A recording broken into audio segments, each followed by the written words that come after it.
from all walks of life, talking about how he had touched them. And I thought, this is magnificent. So for my students out there and all of us today, as you watch this work of art and you're thinking about the questions we talk about in theater and in dance, questions such as, who am I? What do I want? When you walk into a day of your life or a day on stage, why are you there? What is it that you're going to do? Where do we end up? What happens to us? All the metaphysical questions that give us meaning and depth and color and texture in our lives. Please look at his art, listen to his words without bias, without an idea of what art is, and please allow his art not to take you out of your world, but please allow his art and his words to come into your world. And one thing I wanted to read to you, which affected me, I immediately bought this book, of course. And one of the things he says at the beginning of this book, I can find that first page.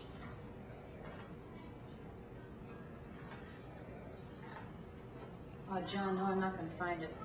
What are you looking for? I'm looking for why art is.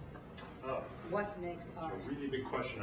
I'm not quite sure where I answered it. No, you John, you had a quote, and now I've misplaced it because you've signed it. Because he talks about art being, at its best. I'll do a little. Oh, that's it. Okay. Yeah. At its best, art, so you write these words and you forget about them. Art is a very high and rarefied form of communication. We have it specifically so that we can deal with things for which other forms of language are either inadequate or inaccurate. John Frame, and my God, that says it all about what I've been doing my whole life. Would you please give a warm welcome to John Frame?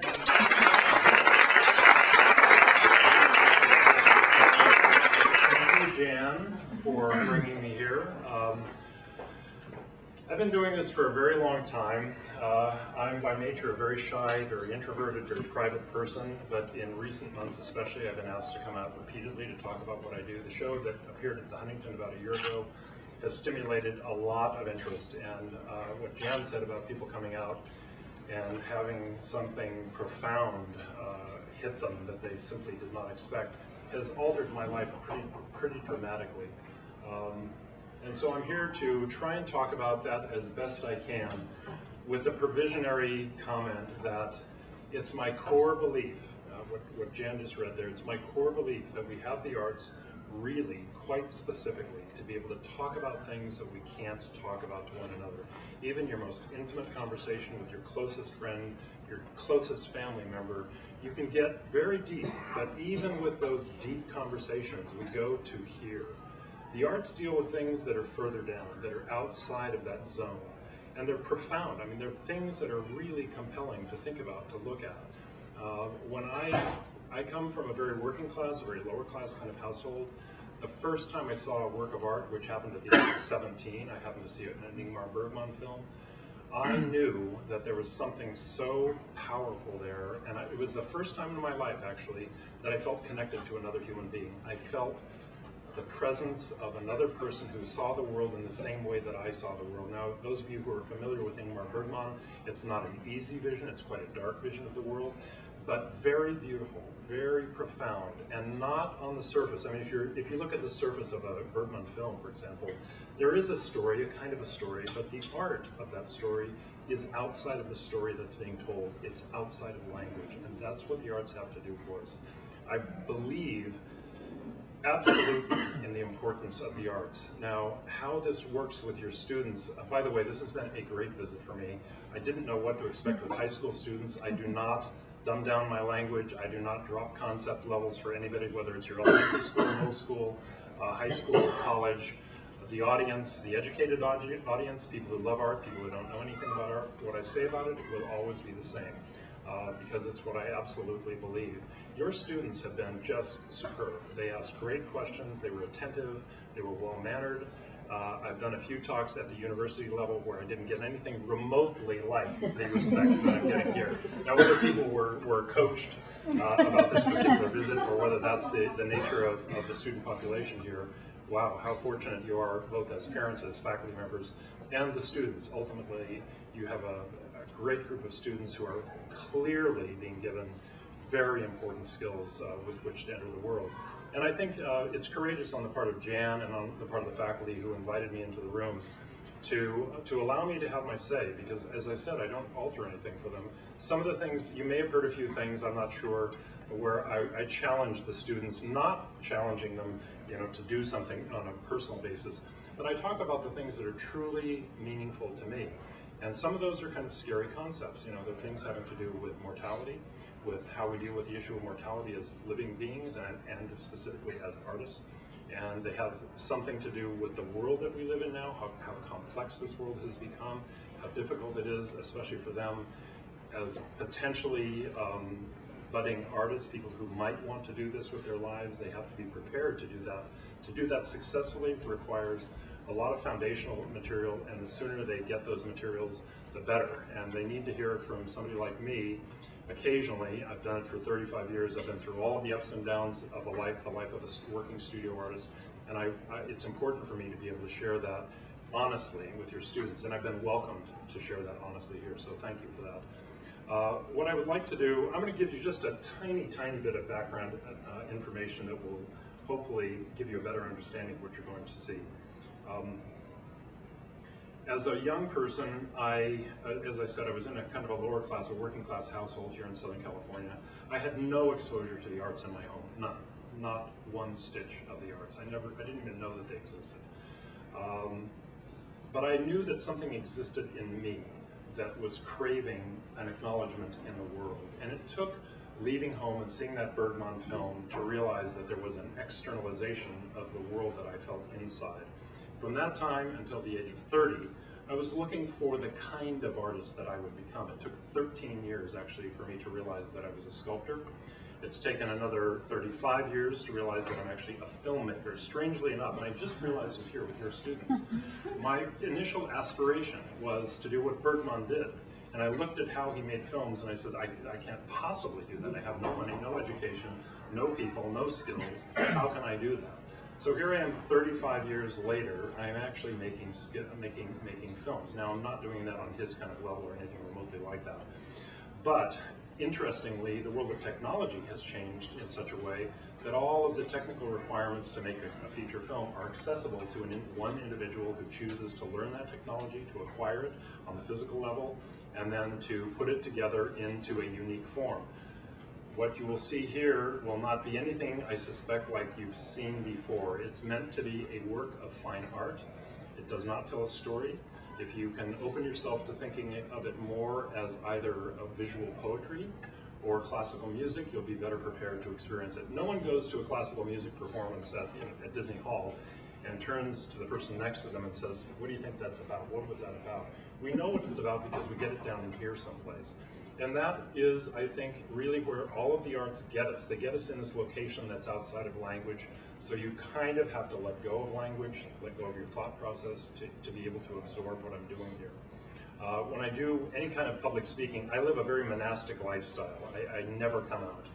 And when I do public speaking, I realize my brain just kind of goes wherever it wants to go, and sometimes I think I've got these things that I'd like to get across, and I tend to wander off track. So the first thing about that is if anyone has questions in the audience, if either your students have said anything to you, or as faculty members, if a student has said something that you thought was provocative, or you'd like me to kind of expand on a little bit, I'm happy to do that. If those questions aren't there, that's also fine.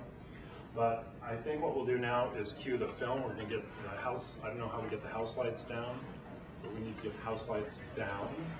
This is a 12.5-minute film. Oh, let me finish this conversation. Just let's put the house lights down, but I can tell we have enough ambient light that I'll continue this. As I said, there was about a 13-year period during which I was trying to figure out what kind of an artist I was. And at the end of that 13-year period, yeah, that's much nicer. A little wine, this would be just perfect. At the end of that 13-year period, I knew that I was going to become a visual artist. And because I'm self-taught, because my academic background is in literature and not in visual arts, I took it upon myself to first go and look at all of the contemporary art that I could find. So I went to the museums, the galleries, I started looking at art magazines, reading everything I could find on the subject of contemporary art. And what I realized was that I absolutely did not get it. Couldn't understand it. The kind of feeling that I had, this thing that hit me down here with literature, with great film, and with great music, was not present in the visual arts, at least for me. And so I think I rightly assumed that it was my fault that I was unable to enter the visual contemporary art world. So the first 2 years of my life as an artist, I'd made the decision to pursue this. The first 2 years were spent in a very intense study of art history, with a specific focus on the history of modern art. That was the period into which I had been born, and with an even more specific focus on contemporary art theory, because I realized instantly, fairly immediately, that what was driving the art world was theory. The critics were kind of constructing these linguistic pieces of architecture, and artists were fitting themselves into that architecture. Now that was the situation I found myself in, and I wanted to understand why that was happening. I'm going to make a very simple structure. This is a gross oversimplification of what I came to, but basically I came to the point where I built a picture of modernism. What did modernism do from the beginning until the moment I was entering it? And that picture can be thought of very simply as a breaking down of the basic components of art into three things: head, heart, and hand. The head part of art making is all of the intellectual processes associated with it. That becomes conceptual art. Here we are over 100 years later. If you go to pretty much any of the big box museums anywhere on the planet, it's about a 98% chance that you will be seeing some form of conceptual art. The next one, the heart component, is the emotive content of art making. That's this, where we express our feelings directly into the canvas, directly into the film, directly into some form that we've chosen. And that becomes expressionism, and later neo-expressionism. It's the paintings that do this, that really, you feel the presence of the artist's interior life at an emotional level on the canvas. The third component, the hand, is all of the technical, those are all the technical elements. How do we make this thing? How do we make it well? How do we make it well enough to be able to communicate the things that we as artists have to say? That becomes craft, and for some unknown reason, conceptual art, along with expressionistic art, kicked craft out of the museum system. Now it has its own set of museums, okay? So you will not go to the museum to MoCA, for example, here in Los Angeles, and see craft at that museum. That has been separated. Now, as a young person thinking about, I'm not so young, and now I'm 30, by that time I was 30 years old, and I'm looking at the way this thing has broken down, and I felt like most artists were facing those choices. They weren't thinking it through in the way I was thinking it through, but they were thinking, okay, I want to become a conceptual artist, and this is kind of what I need to do, and that's the pathway to that. If I want to be an expressionist painter, this is what I do, these are the kind of skills I need. If I want to be a craftsman, I'll go and do this. I took it upon myself to make a completely different decision. And that decision was, I want to find a way to reunite these three elements back into a single form. I want the work to be intellectually sound, I want it to be emotively authentic, and I want it to be very well made. And ultimately, I want my work to be about human content. I want it to be about lived experience. Conceptual art is about ideas, it's about art, it's about thoughts. Our experience as human beings is much deeper, much more complicated, I think much richer than simply the intellect. So my goal, and it was a very strange goal at the time, I was in graduate school, and the faculty member said, listen, you seem like a talented person, as did my co-students, my fellow students. Why are you doing this? You're going to waste your life doing this. And it was known at the launch point that I was going down a pathway where nobody would care. And I said, well, I don't know why I want to do this. This is what feels honest to me. If I'm going to be an artist, I want to be an artist who's expressing what I have to express, regardless of what the critics think or what the art world thinks or anything else. I'm finding my path into this. And so I just went down that path. Now the interesting part of this is that right out of graduate school, I was put into two shows. One a private gallery in Los Angeles and one in a public gallery in Los Angeles. And I found the audience was ready for my work. Now that's really weird because I was told repeatedly no one would care. The critics did not care, the big museums did not care, but the audience cared because I was reaching them at a level of emotive content and a kind of embracing of all of these three elements into one form, even though they would not have understood that was what was happening. That was what I intended to have happen, and that is in fact what happened. Now, many, many years later, I'm doing a completely different kind of work at a different level. Now I'm making films, I'm doing figures that are highly articulated so that I can make stop motion animated films. I'm reaching a much larger audience. And repeatedly at the show exhibition at the Huntington, I was finding people coming out of the show in tears. Now that I wasn't looking to move people in that way necessarily, but I also have to say that I wasn't surprised by that. I think that if you put something truly beautiful, and not beautiful by anyone's standards in the room necessarily, beautiful by my standard, if I give them a truly beautiful thing, they'll be touched emotionally. And that's probably for me the most profound thing that I can achieve. When I know that I've really reached someone. My goal as an artist is not to be rich, it's not to be famous. I have successfully avoided being both of those. But it is to reach people one at a time. If I look into a person's face that has seen the work and I see that they've been touched by it, my life is complete. That is the artist thing is usually, well, I just do my work for myself. I do not do my work for myself. I do my work to communicate something with you that I hope is really meaningful. As I said, the way art has affected my life, whether it's Bergman or Van Gogh or Bruegel or Shakespeare or Emily Dickinson, all these people have really been profound influences on me. I want to do for you what they have done for me. It's quite a simple thing that I'm trying to do. It's actually very complex to execute. Okay, all of that said, I think we're going to show the 12.5 minute animation clip. If you don't feel that you can enter it, if you don't understand it, don't worry about it. We're not telling stories. Try and think of it again more as visual poetry, but don't worry if it just feels like, oh, he said all these things and now I don't get it. If you don't get it, it's fine. Don't worry about it. But let's go ahead and cue the film. And then after that, I'd like to do a little Q&A if anybody has questions.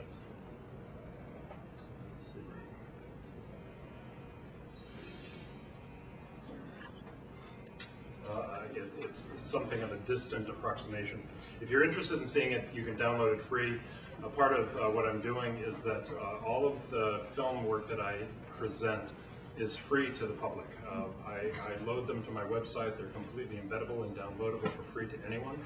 As I said earlier, my intention in life as an artist is to give something to the people who are interested in receiving it. And if people don't receive it or can't or won't or what, I'm not trying to convince anyone of the value of what you just saw or anything that I do for that matter. But a part of my thing is I think we live in a world that needs some giving, and I'm trying to give something here.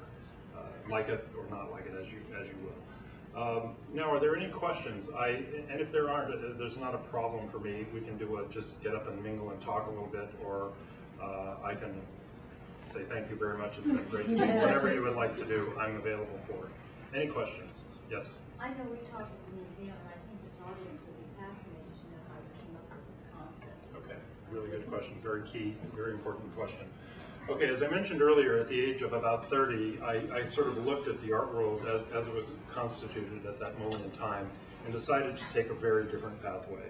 And that pathway was a pretty coherent pathway for me for almost 20 years. I had a very nice career. I had a solo show at the LA County in '92 that was a big survey show.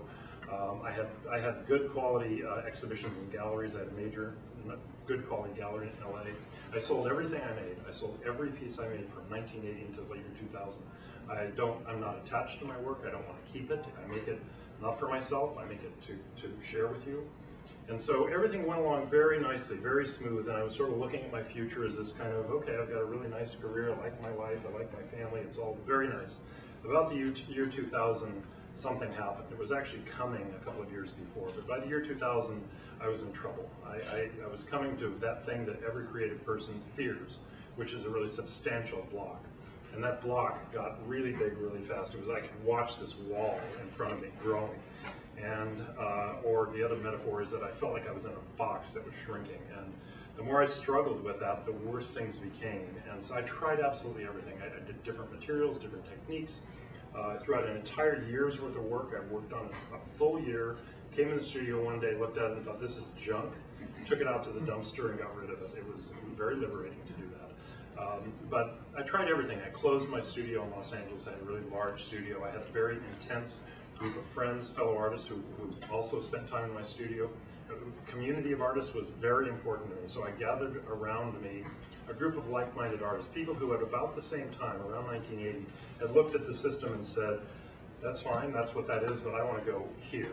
And I began to identify those artists. I'd see a work in some weird gallery, and I'd say, I don't know what he or she is doing, but I want to talk with that person.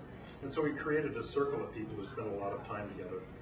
And it was a very tight, powerful support system for all of us.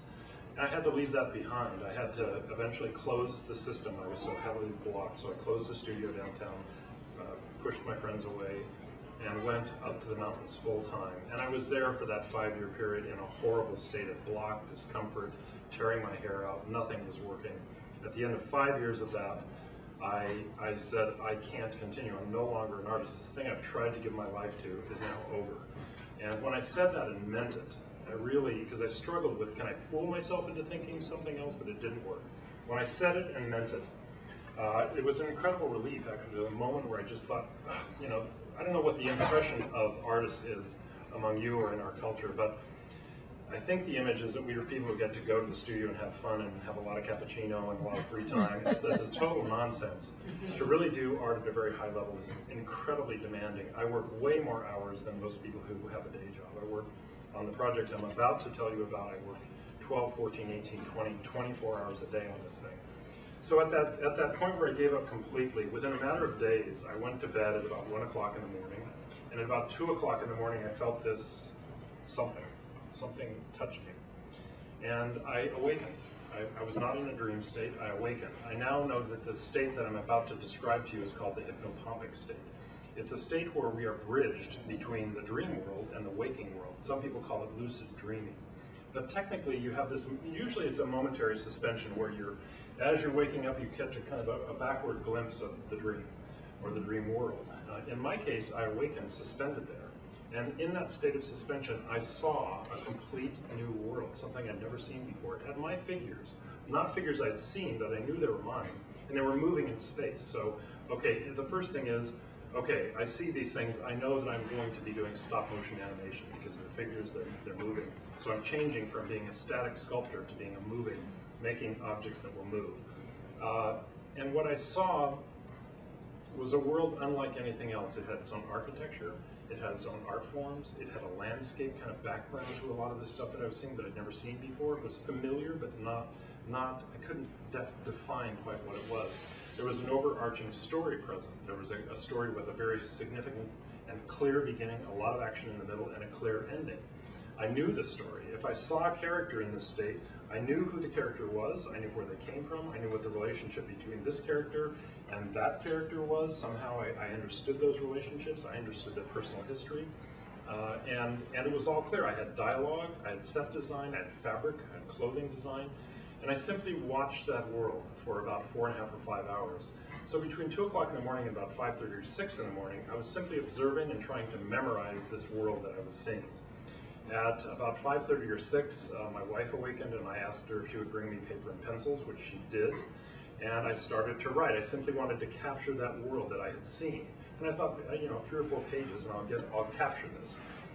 So I started writing, and as I began to write, and those of you who have awakened and you have a glimpse of a dream and then you start telling it to yourself or to your spouse or whoever's around, it kind of unfolds. It's sort of this flower that just keeps opening up and getting bigger.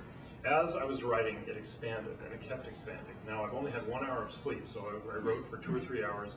I think, okay, I've got all this. I put my head back down. It came back in a blast. And I'm back in that world, and I'm seeing things I had not seen before. This went on for the entire day, and it was very much like taking dictation. I remained suspended in that state of connectedness with a world that we ordinarily do not have access to. And at the end of that, I had 70 or 80 sheets. I had drawings of the characters. I had the history of each character. I knew a lot about their interpersonal relationships.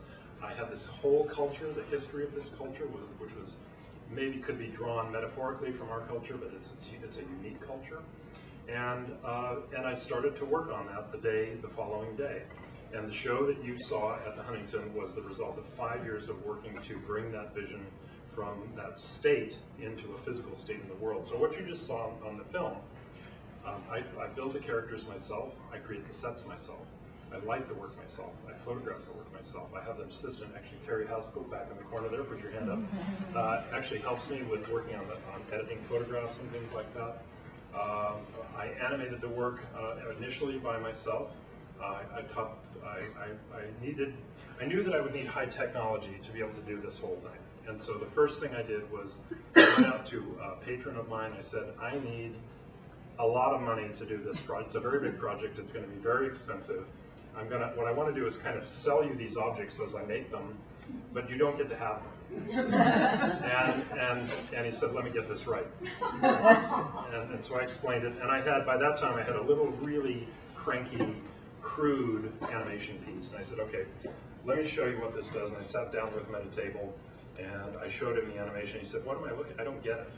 And when he finally got it, this light bulb went boom in his head. And he said, okay, I want to help you with this. He asked his wife to come over. They sat with me for a couple of hours. We talked about everything, kind of a plan of action for this. And I said, can you help me? And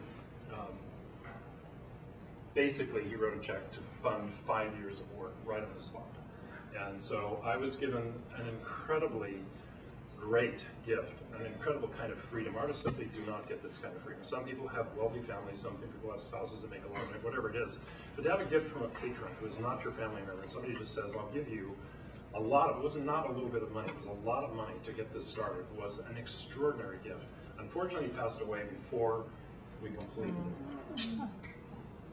That's the only dark point in the whole thing.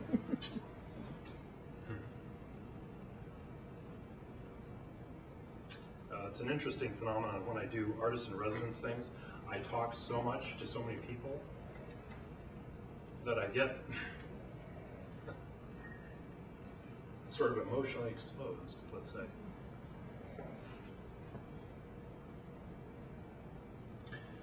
Okay, with the exception of that one downside thing, that's the story of how the project came about. And now it's been exposed to the people at the Huntington. The Huntington took an incredibly significant risk to show this work. I'm not a famous artist. They put a lot of money into the exhibition. They didn't know how it would be received, and neither did I.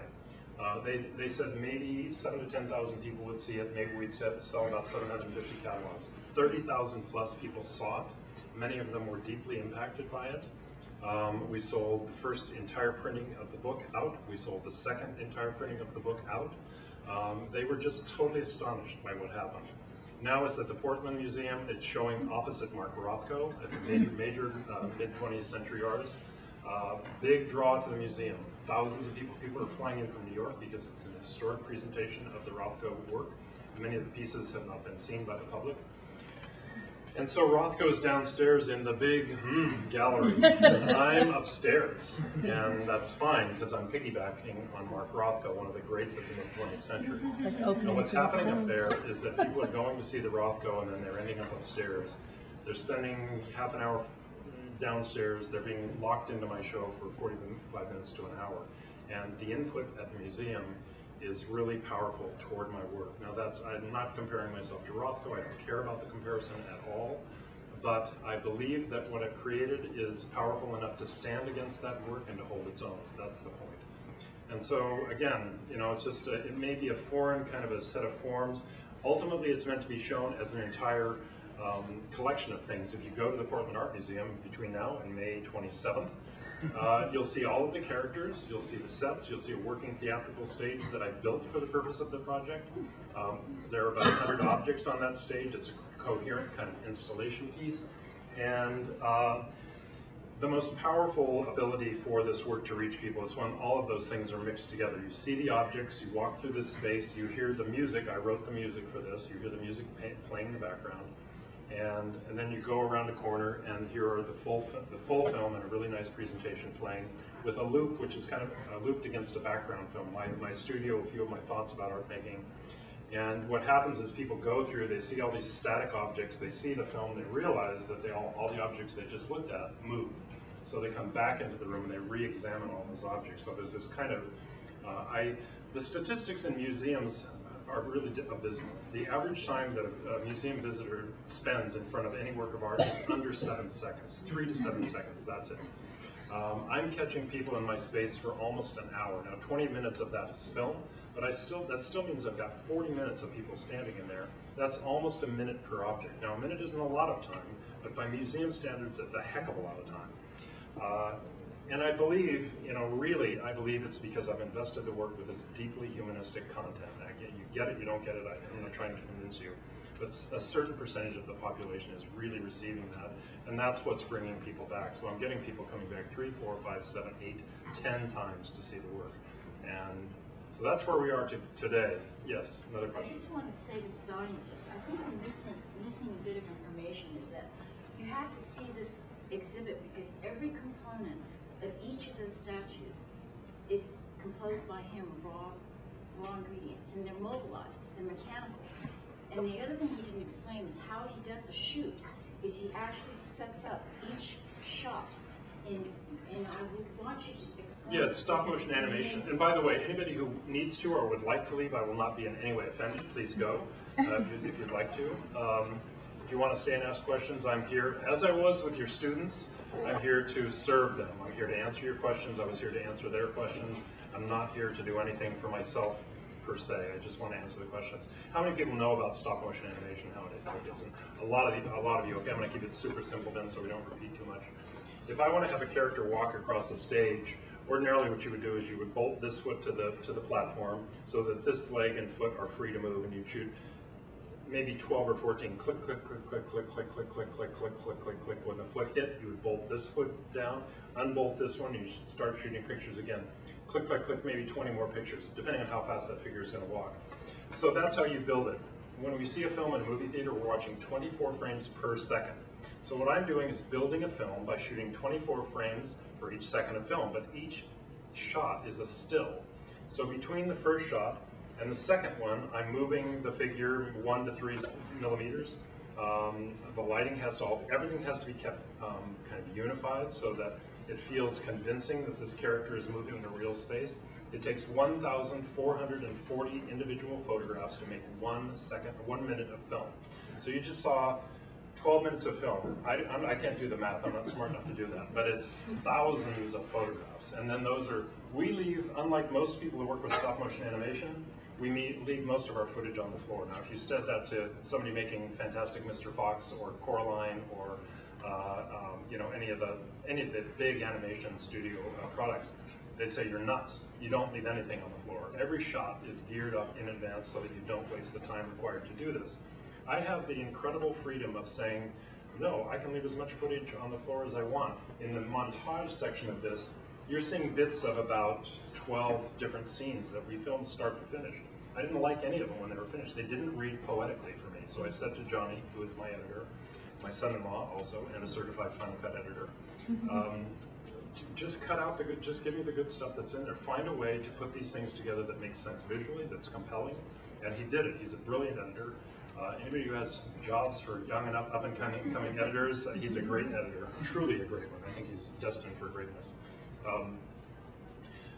So that's the way the films are constructed, 1 frame at a time. Again, I make everything, my entire crew is myself and Johnny.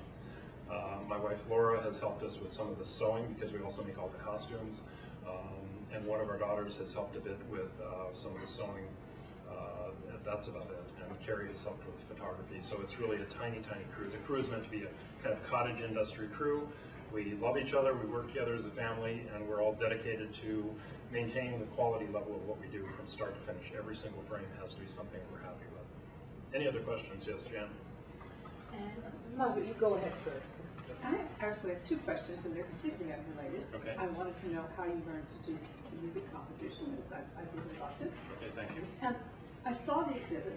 I Oh. actually saw it with Jan one day. Oh, okay. Not the opening, but another day. Okay. And I went back to it briefly with my son. He's an art historian. And someplace in that continuum, it struck me with this world that I was seeing and quite moved by and interested in was wholly masculine. Could you comment on that? Absolutely. There are 2 questions there. I'll answer the second first. It's been a question that's come up about my work repeatedly for the 35 years that I've been doing this. It came up right off the bat. I think of the pieces as being genderless. They're not addressing gender-based issues, social, sexual, any of the above. They're not political. I am the human example at hand. I am masculine. The entire project is actually, all of my work up until this point and the project itself really ends up being a very complex, very, I hope, diverse self-portrait. It's really, and it's true of all artists in all times, whether they say it or not. What we do is exactly who we are. So what you're seeing is this externalization of the interior world that I occupy. And I used to be apologetic for the masculine thing, but I realized that it would be totally dishonest for me to cave into. There were social pressures, especially in the late 80s, early 90s. If I give a talk like this, I was going to get hammered by a feminist in the room. And I think of myself as a feminist. I have 3 daughters. They were all raised to be able to do anything they wanted to do. Our middle daughter can swing a hammer way better than most guys. You know, I really believe in that kind of equality, but the content of the work is sacrosanct. I mean, it's outside of, I will not let people convince me to do something simply because of an external thing. Let me answer part 2, which is the music. Pretty much I had been able to do all the learning curves, you know, learning how to photograph the work, learning how to get it into Final Cut and do basic editing before Johnny came on. I could do all of that stuff. The one component we were still using that was external was the sound. And I had a John Cage piece that we had in place. It was a really beautiful, strange percussion piece. It kind of worked with there was a harsher edge to it, and it worked. But we ran into a copyright issue as we got very close to the show. We were about 9 months out. And the museum said, no, we're not getting you the copyright for that. What are you going to do about it? I'll make a long story short and tell you that I decided to try and do it myself. I had been an improvisational pianist from about the age of 17 or 18. In fact, I met my wife. She was on her way out of the music practice room. I was on my way into the music practice room with piano. And I met her, and here we are 35 years later, or 40 years later. So when we were 9 months out from the exhibition at the Huntington, I didn't have the music, and I decided to take all of the remaining funding for the project, which was $20,000 or $30,000, and buy all the equipment required. I bought a really high-end keyboard. I bought another computer that was a much larger processing system. I got all the software that was required. By the way, not knowing at all whether I could actually run it. I spent the last money I had. I don't read a note of music. Can't read a note. But I just believed that I would be able to do this. So the project was so demanding in terms of making every single piece myself. There was a lot of aging of the components and distressing things, making a unified world, visual world, that I would work in the studio 12 or 14 hours most days, 10 hours, depending on what it was. I worked on the computer when I came in on other elements that I had to be working on. And after that, I would put on my headphones, open up the keyboard, and start composing. Now, with Logic, which is the Mac-based platform for music, for film, I can simply improvise, and I can improvise by driving instruments that are sampled, meaning if I play an E on a violin, I'm playing an E that some violinist played somewhere in a recording studio. I can also adjust all of the way those notes interact, but I simply drive those instruments. So I would lay down a line of violins, I'd come back over and play a piano. I prefer a Bosendorfer piano, big sound piano. I'd put that over that.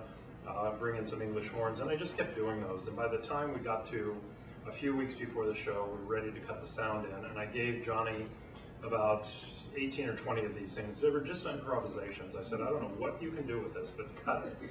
And so he listened to all that stuff and started cutting out pieces that he found compelling, pieces that resonated with what he was seeing in the film, and then he cut them all together into this kind of montage of visual and audible materials. And then there was only one piece that's in the montage sequence with all those very rapidly different things happening. We had a percussion piece for that simply didn't work. And so we were about 9 days out from the installation and no time to fool around with this. And I turned the keyboard around so I could face the screen in my workroom now is about this, it shoots about that size. And I just watched that sequence repeatedly and played the piano. And so I did about 14 or 18 improvisational pieces over the top of that. One of them was right. There's not a note changed on that. It's a straight piano improvisation. And it was patched in, and it feels of a piece. I'm not great at that. The music is a weak spot in the film still for me in terms of the technical aspects of the music's presence. Sound is still a serious problem for us. If you look at these films in terms of their technical, they're not technically, superb. But I'm not about that. I'm about getting content across. I'm about communicating meaning. And that can be done with a lot of loose edges around the outside. So I hope I answered both of those questions. There was another question. Yeah, yes. I didn't get to see the exhibition, but I read the reviews on it. And Okay. the Thanks. piece right there was the one that Yeah. resonated. And it's funny that you say, well, she said it was so masculine. When I looked at that, I just thought that that was a self-portrait. And then having met you and just kind of Yeah. feeling the piece, you know, that was the Yeah. question.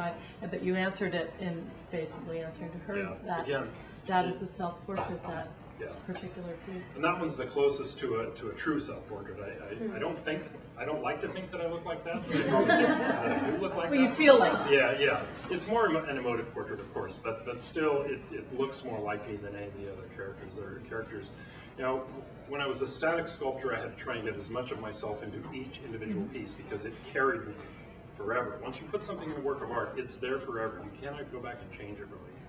And yet when this came, I realized I could allow myself to be segmented. There are funny pieces, there are serious pieces, there are quirky things, there are seriously disturbed pieces. You know, all of those are parts of who I am, and I can allow those to become individual characters and then begin to create interactions among them. So it's an endlessly interesting thing for me to work Well, with. it was just funny because I had never met you and I didn't see a picture of you, and I felt that, and then meeting you, I went, oh yeah. Makes sense. Good. That's good, because people usually tell me I look like an accountant or something. I know. That's true. So yeah. But you know, it's for me. It's not about appearance. It's about not how it looks, but how it creates meaning. And I feel the same way. But I don't like attention, believe it or not. I do not like personal attention. And so there you have it. Anyway, I don't want to keep people. I think we're probably No, done. I think what I'm going to say here, because we have a few other questions, we do have some refreshments here.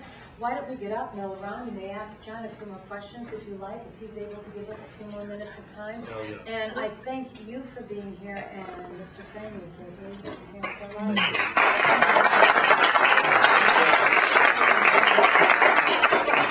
And the last thing I'll say to you is that thank you for being here. It means a lot to me that you're willing to take the time and come and listen to an artist. And I'm not sure I would want to do it if I was you.